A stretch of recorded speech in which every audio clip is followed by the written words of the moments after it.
네. 자, 오늘도 잘 지내셨죠? 오늘도 이제 10편 가지고 해보도록 하겠습니다. 여기서 보시면 형제 연합이라고 하는 제목으로 했고요.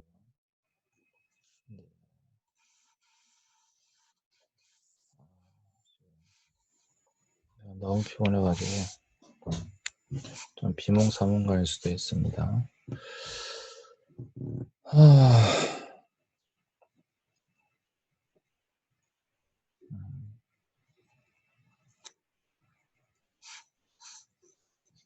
네. 여기 보시면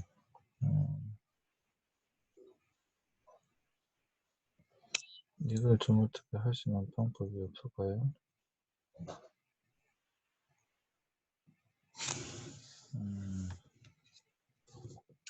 자, 여기 보시면 보라 형제가 연합하여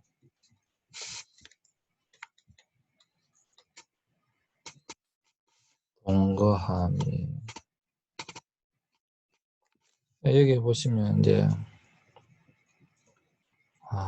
이것은 지혜시입니다. 시편의 분류상 지혜시입니다. 지혜시의 전형적인 모습이 앞에 보라 이런 형식이 나오면 이건 이제 지혜시의 형식이다라고 하는 것을 여러분들이 알아주셨으면 좋겠고요. 보라 이렇게 나왔다고 한다면 이제 이건 지혜시구나. 이 시편 133편 자체가 이제 지혜시다라고 하는 것이니까 우리에게 무언가를 깨닫게 해주기 위한 것이겠죠. 그럼 무엇을 깨닫게 해주려고 하는 것이냐. 그러면 여기서 보시면 형제가 나오고 형제가 연합하여 동거함이. 그러니까 여러분들 이것의 제목을 잡으신다고 한다면 보라 이렇게 하셔도 될 것 같고, 맨 마지막 말씀이 보라 곧 영생이로다 이렇게 되어져 있기 때문에 제목을 보라 영생이로다 이렇게 해도 사실 상관이 없어요. 보라 영생이로다 이렇게 해도 큰 무리는 없습니다. 아니면 제목을 곧 영생으로다 뭐 이렇게 하셔도 별 무리는 없습니다. 그러니까 사실 제목을 잡는다고 한다면 보라 이렇게만 해도 됩니다. 아니면 형제의 연합 하셔도 되고 형제가 연합하여 동거함 이렇게 제목을 삼으셔도 됩니다. 가장 일반적인 제목이 형제의 연합 이렇게 되겠죠. 일단 제목을 정했다고 한다면 그 다음에 이제 어떤 모습을 띄어야 되는가. 여기서 이제 형제가 누구인가를 살펴봐야 되겠죠. 이 형제가 누구인가. 이건 살펴볼 필요가 있습니다. 그래서 이제 주석서를 보면 되겠죠. 제가 늘 말씀드리죠. 그냥 고민할 필요 없이 바로 주석서를 보시면 됩니다. 그 다음에 여기 연합이라고 하는 의미가 무엇인가. 이런 것은 반드시 찾아보셔야 돼요. 왜냐하면 지금 제목을 형제연합이라고 정했기 때문에 이 형제가 연합하는 요것을 여러분은 반드시 찾아보셔야 됩니다. 형제도 어떤 사람이 형제인 걸 찾아보셔야 되고 연합도 어떤 것이 연합인가라고 하는 것을 반드시 찾아보셔야 됩니다. 반드시 찾아보셔야 돼요. 그래서 형제가 연합하여 여기 나온 것은 동거하는 것. 형제가 연합하여 동거하는 것. 이것이 얼마나 선하고 아름다운가 이렇게 말씀하고 있습니다. 그래서 여기서 보시면 보라 형제가 어떤 사람인가 연합이라는 단어의 뜻이 무엇인가 동거한다라고 하는 것은 어떤 의미인가 특별히 여기서 형제의 연합이라고 했으면 형제가 연합한다고 해서 어떤 의미인가 라고 하는 것을 반드시 살펴보셔야만 합니다. 그 다음에 여기 이제 형제 연합하여 동거하는 것이 어찌 그리 선하고 아름다운고 해놓고 그 다음에 그 내용이 나와 있는 것이죠. 그것은 머리에 있는 보배로운 기름이 수염 곧 아론의 수염에 흘러서 그의 옷깃까지 내림 같고 이것이 어떤 의미인가를 반드시 살펴봐야만 합니다. 반드시 살펴봐야 됩니다. 이것이 어떤 의미일까요, 여러분? 생각해 보세요. 형제 연합의 동감이 어찌 그리 선하고 아름다운고 머리에 있는 보배로운 기름이 수염 곧 아론의 수염에 흘러서 그의 옷깃까지 내림 같고 선하고 아름다운 모습을 이렇게 묘사하고 있습니다. 그러면 당연히 여러분들은 이것이 어떤 의미인지를 반드시 살펴봐야 되겠죠. 그건 뭐 두말할 필요가 없죠. 반드시 살펴봐야 합니다. 그럼 이것이 어떤 의미일까요?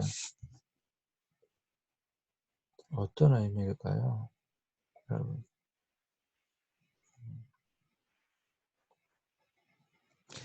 걱정하실 필요 없습니다. 이것도 주석서를 찾아보면 나와 있습니다.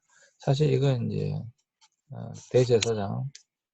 대제사장을 세우는 대관식이거든요. 이게 이제 기름을 부는 그런 모습을 사건을 이야기하고 있는 거예요. 대제사장을 세울 때 그 머리에 기름을 붓습니다. 그 머리에 기름을 부어서 그때 당시 제사장들은 이렇게 앞에 흉패를 붙이고 있는데 그 위로 기름이 흘러가는 그런 모습을 형상화하고 있는 거예요, 이게. 근데 그러니까 이것을 모른다고 할지라도 고민할 필요가 없는 것이, 그냥 주석서를 찾아보시면 됩니다. 네.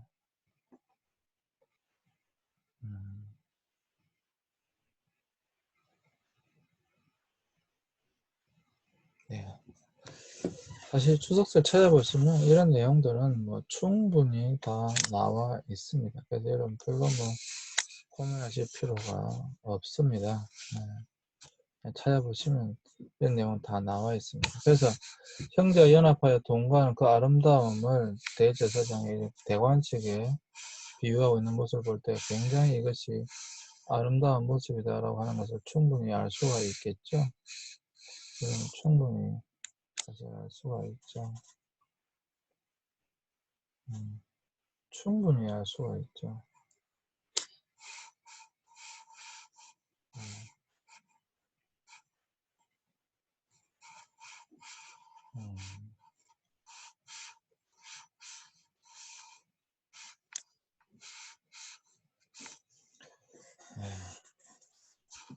그 다음에 나와 있는 내용이 풀문의 이슬이 시온의 산들에 내린 것 같다.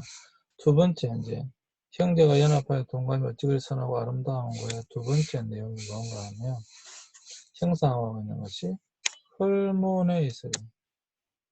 풀문은 뭡니까? 풀문산을 이야기하죠. 풀문의 이슬이 시온의 산들에 내린 것 같다.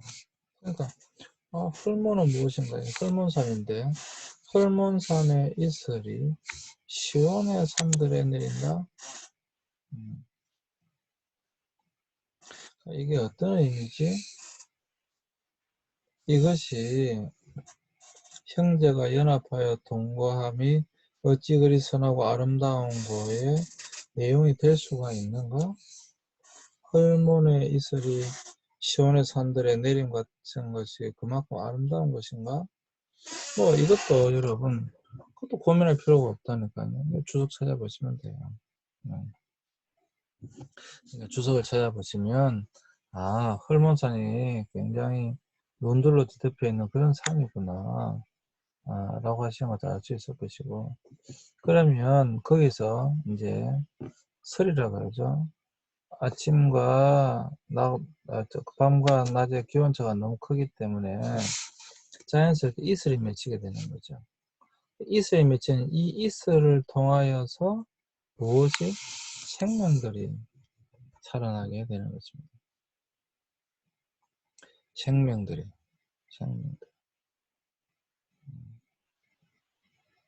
그러니까 생명이라고 하는 것은 기본적으로 물이 있어야 되는데 그 물을 어떻게 공급받느냐, 이 광야에서 어떻게 그 물들을 공급받느냐. 그래서 헐몬산의 이슬을 통하여 생명이 보존되어진다라고 하는 것을 우리에게 말씀해주고 있는 것이죠. 그곳에서 지금 이 내용은 여러분 보라로 시작했고, 형제가 연합하여 동거함. 사실 연합이라고 하는 단어가 악교로 붙이다는 뜻이거든요. 그러니까 형제가 악교로 붙인 것 같이 딱 붙어서 동거하는 것이 어찌 그리 선하고 아름다운가. 그 어찌 그리 선하고 아름다운가의 첫 번째 모습이 뭐였어요? 대제사장의 대관식의 모습으로 지금 형상화했고요. 두 번째가 헐몬의 이슬, 이렇게 헐몬의 이슬을 통하여서 생명이 자라나는 그러한 모습으로 지금 형성하고 있는 겁니다. 거기서 이 거기서라고 하는 것은 형제가 연합하여 동거하는 그곳에서입니다. 여호와께서 축복하셨다. 복을 명령하셨다. 단순히 축복하신 정도가 아니라 복을 명령하셨다. 그곳에서 복을 명령하셨는데 그 복이 곧 무엇인가? 곧 영생이다. 하나님께서 그곳에 내리시는 복이 무엇인가 하면 바로 영생. 결국에는 생명과 관련되어져 있는 것이다 라고 하는 것이죠. 그래서 이 시는 전형적인 지혜시라고 제가 말씀드렸죠. 이 전형적인 지혜시인데 우리에게 생명을, 영생을 얻는 방법에 대해서 말씀해주고 있는 것입니다. 어떻게 해야 우리가 생명을 얻게 되는가? 어떻게 해야 우리가 영생을 얻게 되는가? 그것을 이야기해 주고 있는 것이죠. 물론 생명은, 영생은 두말할 필요 없이 예수 그리스도를 믿음으로 우리가 생명을 얻는 것입니다. 영생을 얻는 것입니다. 뭐 그것을 부인할 사람은 당연히 없습니다. 그런데 이 시편 기자는 인생을 살아오면서 깨달은 것이 있다라고 하는 거예요. 그것이 무엇인가? 분열이 있고 미움이 있고 시기 질투가 있고 싸움이 있는 곳에서는 생명을 얻을 수 없다라고 하는 것입니다. 그래서 우리가 영생을 얻는, 생명을 얻는, 생명을 유지하는, 보존하는 가장 중요한 하나의 그것이 무엇인가 하면 바로 이 사람은 형제가 연합하여 동거하는 것이 바로 영원한 생명을 얻는 길이다 라고 이야기하고 있는 것입니다. 사실 이것은 여러분 구원과는 좀 다른 것입니다. 당연히. 그러나 기본적으로 우리의 삶 가운데 가장 중요한 것이 무엇인가 라고 하는 것을 이 지혜시는 우리에게 이야기해 주고 있는 거예요. 생명 어디서 오는 것인가? 결국에는 미움이나 시기나 질투나 분열이 아니라 연합하여 함께하는 그곳에 생명이 있다. 그래서 여러분, 우리가 지금 한국 교회가 세상 가운데 보여줘야 할 것이 무엇인가 하면 바로 형제가 연합하여 동거하는 것입니다.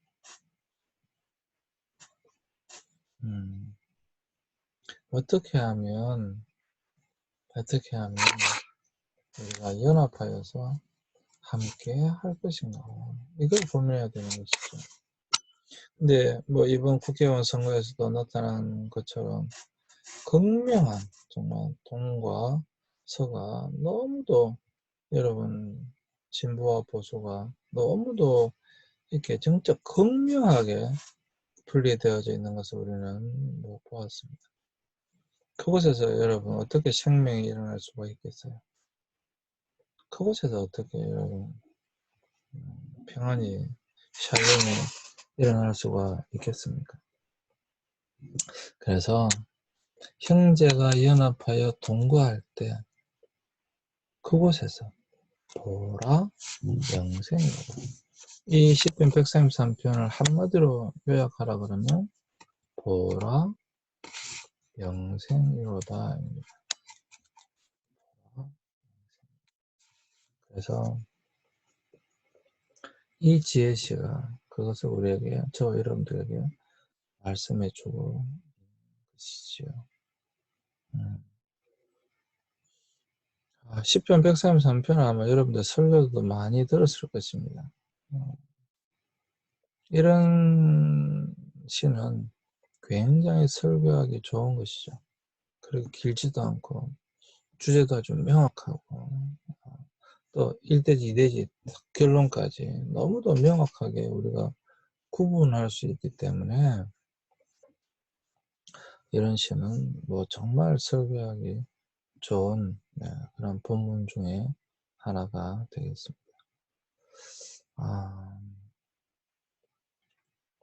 그래서 시편은 또 우리가 결국 이 시편 기자들은 자신이 깨달은 것들에 대한 기록이기 때문에 우리와 공감대가 굉장히 잘 형성될 수가 있습니다. 그것이 시편의 특징이거든요. 사실 시편의 특징이잖아요.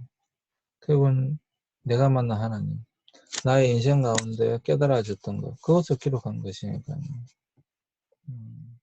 그렇기 때문에 이 시편 133편도 우리가 참으로 공감하기가 굉장히 좋은 것이죠. 굉장한 공감대를 형성할 수 있는 시인 것이죠. 그래서 이 시편 133편은 설교하기가 굉장히 좋은 시 중에 하나이다. 이렇게 이야기할 수가 있겠습니다. 그래서 이 시가 이 시편 133편은 지혜시구나. 이 지혜시라고 하는 것은 보라, 이 단어만 봐도 이것이 지혜시구나. 그리고 이 시를 한 번에 요약하면 보라 영생이로다. 이렇게 요약할 수가 있구나 라고 하는 것을 여러분들이 기억해 주시고, 제목을 한다면 형제가 연합이라고 했을 때 형제가 연합하여 동거하는 것이 어찌 그리 선하고 아름다운가. 선하고 아름다운 모습, 선하고 아름다운 모습, 이 선하고 아름다운 이 모습을 바로 1, 2. 첫 번째는 나와 있는 것이 제사장의 대관식, 그러니까 대제사장을 세울 때의 그런 모습처럼 아름다운, 그것도 생명이잖아요. 하나님의 축복이 흘러내려서 모든 12지파에게 흘러내린다라고 하는 축복의 메시지거든요. 그게 축복의 모습이거든요. 그런 축복, 그러한 생명. 그리고 두 번째는 헐몬의 이슬, 헐몬산의 이슬이 시온의 산들에 내려서 그곳에서 생명이 돋아나는, 그것도 또한 생명이거든요. 그러니까 이러한 모습들을 통해서 결론적으로 여호와께서 그곳에서 복을 명령하셨는데, 그냥 하신 것이 아니라 복을 명령하셨는데 그것은 생이다 라고 하는 것입니다. 자, 여러분들이 이 시편을 통해서 충분히 설교를 하실 수 있을 것 같고요. 이 시편을 통해서 또 여러분들이 시편의 분류상 이게 지혜시구나, 이런 모습이 있구나 라고 하는 것을 여러분들이 알아주셨으면 좋겠습니다. 그래서 여러분들이 앞으로 이 본문을 설교를 하실 때 또 뭐 할 때 도움이 되셨으면 좋겠습니다. 자, 여러분, 네, 감사하고요. 감사합니다.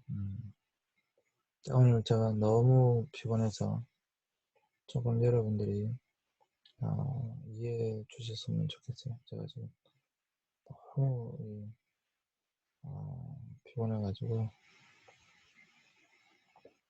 몸이 또 너무 안 좋고 해서 여러분들이 오늘은 좀 죄송하지만 꼭 좀 양해를 부탁드리고 이해를 좀 부탁드리겠습니다. 네. 정말 죄송하고요. 네. 여러분들 건강하시길 바랍니다. 네. 오늘은 여기까지 하겠습니다. 네, 감사합니다. 수고하셨습니다.